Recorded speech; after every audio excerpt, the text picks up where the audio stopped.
नमस्कार, मैं हिमांशु मिश्रा। आप देख रहे हैं ग्लोबल भारत टीवी।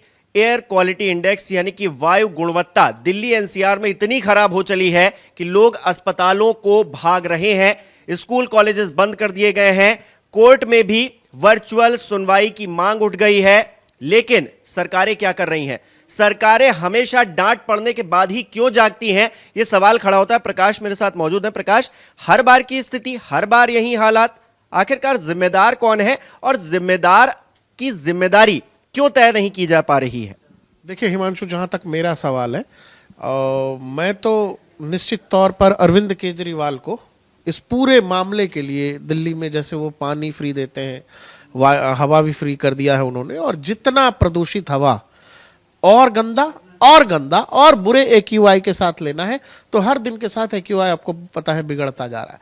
तो ये सारी मेहरबानी उनकी है, उनके पॉलिसीज की है, और वो सब कुछ देखते हुए हर बार ठीकरा बीजेपी पर। आपको याद होगा दिल्ली में जो एक्यूआई लेवल लगातार जब ऊपर जाता था, तो मुझे याद है अरविंद जी कहा करते थे ये पंजाब और हरियाणा के किसान जो है पराली बहुत जलाते हैं और इस वजह से दिल्ली वालों को सांस लेने में दिक्कत होती है। हरियाणा में बीजेपी की सरकार आ गई, पंजाब में आम आदमी पार्टी खुद आ गई। तो अब आम आदमी पार्टी ये बताती है कि हरियाणा वाले, उत्तर प्रदेश वाले, पश्चिम उत्तर प्रदेश वाले पराली जलाते हैं, इवन पाकिस्तान वाले, और पाकिस्तान वाले भी। तो दिल्ली वालों को सांस लेने में दिक्कत होती है। दिल्ली के लोगों को ये समझना पड़ेगा, सोचना पड़ेगा। वो अभी चुनाव आ रहा है, हो जाएगा नतीजा। वो इस पूरे मामले में समझदारी आप ये देख लो आम आदमी पार्टी की, कि इससे पहले जब भी अरविंद जी से पूछा जाता था तो वो हर बार कह देते थे कि अभी अगले साल से सब ठीक हो जाएगा। आपको पता है, वो चाहे यमुना की बात हो, वो चाहे दिल्ली में पानी की समस्या हो या प्रदूषण की समस्या हो, वो हर बार अभी अगले बार से हम लोग ठीक कर देंगे। ये अगला बार कभी आता नहीं है। और अब सारा ठीकरा हरियाणा और यूपी पर बात की जाती है, पंजाब की बात इसीलिए नहीं होती है क्योंकि वहां आम आदमी पार्टी की सरकार है। कल मुख्यमंत्री आकर के आंकड़े बता रही थी, जिसमें वो पंजाब के आंकड़े बता रही थी कि पंजाब में अब 80% तक जो है पराली जलाने की घटनाएं कम हो गई हैं।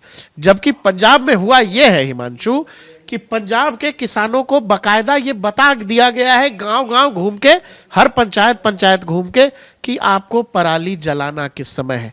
मैं किस बारे में बात कर रहा हूं, जरा दर्शकों को एक बार आप बता दीजिए। तो दर्शकों, आपको बताऊं, प्रकाश जिस बात का जिक्र कर रहे हैं, पंजाब के अंदर एक अलग खेल चल रहा है। आप जानते हैं कि नासा की सैटेलाइट हीट को पकड़ती है और उससे पता चलता है कि कहां पर पराली जल रही है, पराली जलने की घटनाएं हो रही हैं।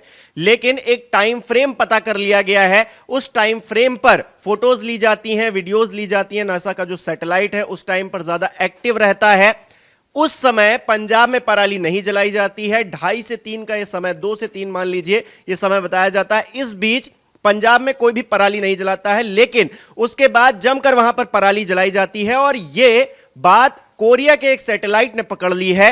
नासा का सैटेलाइट जो नहीं कर पाया, कोरिया के सैटेलाइट ने पोल खोल दिया आम आदमी पार्टी की। तो देखिए प्रकाश, वही सवाल है कि आप पराली तो जला ही रहे हैं, धोखा किसे दे रहे हैं? आम जनता को धोखे में रखा जा रहा है। आप ठीक है, पराली वहां जल रही है, तो अगर जल रही है तो सबको देखने दीजिए, क्या दिक्कत है? देखो, इससे पहले ये लोग बताते थे कि हम पराली से खाद बना सकते हैं, पराली से कीटनाशक बना सकते हैं, पराली से जाने क्या क्या बहुत सारी चीजें अरविंद केजरीवाल ने खुद बताई कि हम ये सब बना सकते हैं। बिजली इवेंट तक पैदा कर रहे थे अरविंद केजरीवाल। वो सब कुछ अब नहीं हो रहा है हिमांशु। इवन मुझे लगता है ये कैसे, आम लोगों को कैसे पता है कि नासा के सैटेलाइट कैसे आ रहा है? तो वहां पर बाकायदा प्रशासन को ऐसा लगता है लगाया गया है कि गांव-गांव, पंचायत घूम के कि आपने जी जलानी है तो इतने बजे के बाद जलानी है। वो नासा सैटेलाइट ये नहीं बताया गया होगा, लेकिन ये जरूर बताया होगा कि इतने बजे के बाद जलाइए। वो जिस सैटेलाइट की आप जिक्र कर रहे हो, वो 10 से 12-15 मिनट का जो फ्रेम है, वो पाकिस्तान से लेकर के हिंदुस्तान का जो हिस्सा है, उस इलाके में 2, 2:30, 3 बजे के आसपास वो गुजरता है हर दिन। वो टाइम फ्रेम वहां सरकार को पता है, सबको पता है देश में, वहां बता दिया गया। और इसके बाद जलाने की घटना होती है। और जो कोरियाई सैटेलाइट है, वो हर 10 मिनट में पंजाब के ऊपर से गुजरता है। यही कारण है कि उसने 2, 2:30, 3 बजे के बाद जो अचानक से वहां बहुत जबरदस्त तरीके से धुआं उठता है, तो कोरियाई सैटेलाइट ने उसको पकड़ा है। अब आप बताइए कि जब सिस्टम केवल आपको आंकड़ों में उलझाने को लेकर, बेवकूफ बनाने को लेकर कि जी नहीं हो रहा है।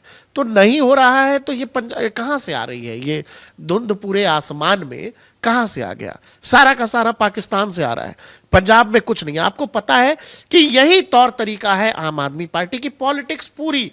फ्री पानी और फ्री बिजली के अलावा इनके पास पॉलिसी के नाम पर यह है कि अगर यमुना में पानी बढ़ गया तो हरियाणा ने पानी छोड़ दिया, अगर दिल्ली में पानी नहीं मिल रही है लोगों को गर्मी के दिनों में पीने के लिए तो हरियाणा पानी नहीं दे रहा। कहा जाता है टोपी पहनाना, तो दूसरे को टोपी पहनाते रहते यही हैं। बात कि मतलब लोगों के सामने हमेशा विक्टिम कार्ड खेलना कि ये देखिए हमको काम नहीं करना। अरे भाई नहीं करने दे रहे हैं तो छोड़ के चले जाओ। आप सरकार में आप हो, आपकी जिम्मेदारी है। आप हर बात के लिए केंद्र सरकार को, किसी दूसरे राज्य सरकार को गाली नहीं दे सकते। आपको पता है कितना टेक्निकल काम हो रहा है ये। आप समझो, परमाणु फिल्म देखी होगी दर्शकों ने, उसमें बताया गया जब हम लोग न्यूक्लियर ब्लास्ट करने वाले थे तो हम नासा के सैटेलाइट को कैसे चकमा दे रहे थे। अब आम किसान पंजाब का वो कैसे सैटेलाइट को चकमा दे रहा है, बस इसीलिए कि दिल्ली में बैठे अरविंद जी और उनकी सरकार के लोग ये बता सके कि पंजाब तो ये कर नहीं रहा, ये हरियाणा उत्तर प्रदेश के लोग कर रहे हैं, मोदी जी करवा रहे हैं। लेकिन इस ब्लेम गेम से क्या होगा? दर्शकों आप खुद बताइए, हमें कमेंट करके बताइए कि इस ब्लेम गेम से होगा क्या। आम आदमी पार्टी किसी चीज को छिपा सकती है लेकिन इतना भी नहीं छिपा सकती है जो नंगी आंखों से दिख रहा है। लोग पॉल्यूशन को तो देख पा रहे हैं, झेल रहे हैं। कह रहे हैं कि आप घरों में रहिए, हमने स्कूल बंद कर दिए, कॉलेजेस बंद कर दिए, यूनिवर्सिटीज बंद कर दी, सब ऑनलाइन होगा। जो घर में रहेगा उसको पॉल्यूशन नहीं है, वो घर से बाहर नहीं निकलेगा कोई। नहीं, अगर घर ही में है अगर कोई तो उसको स्वस्थ हवा मिल रही है, स्वच्छ हवा मिल रही है लेने के लिए। ये हालत है समझ की, समस्या सारी समझ की है कि ऑड इवन कर दो, रोक दो, दिवाली का पटाखा, ये सारा सब कुछ बस इसीलिए कि हम काम करते दिखने चाहिए। लेकिन आप जो दिखावा करते हो उसका हर साल खामियाजा दिल्ली में तो कुछ जगह ऐसे ही हिमांशु जहां कह रहे हैं कि आप एक दिन के 48 सिगरेट के बराबर वो प्रदूषित हवा अंदर ले रहे हो। आप समझ लो क्या हालत है। नहीं तो अब स्थिति है, हर कोई देख रहा है, लेकिन करते क्या है, चालान काटना शुरू कर देते। दिल्ली सरकार की कमाई खूब हो रही है लेकिन आम जनता की जेब से पैसे भी जाएंगे अगर वो बीमार होंगे। वायु गुणवत्ता की जो हालत है उसके लिए सरकारें जिम्मेदार हैं, अधिकारी जिम्मेदार हैं। उनको क्यों नहीं सजा होनी चाहिए? हमारे दर्शक कमेंट करके बताएं कि आखिरकार उनके पास क्या सॉल्यूशन है इस बात का। सरकारें तो खोज नहीं पा रही हैं, वो तो ब्लेम गेम खेल रही हैं।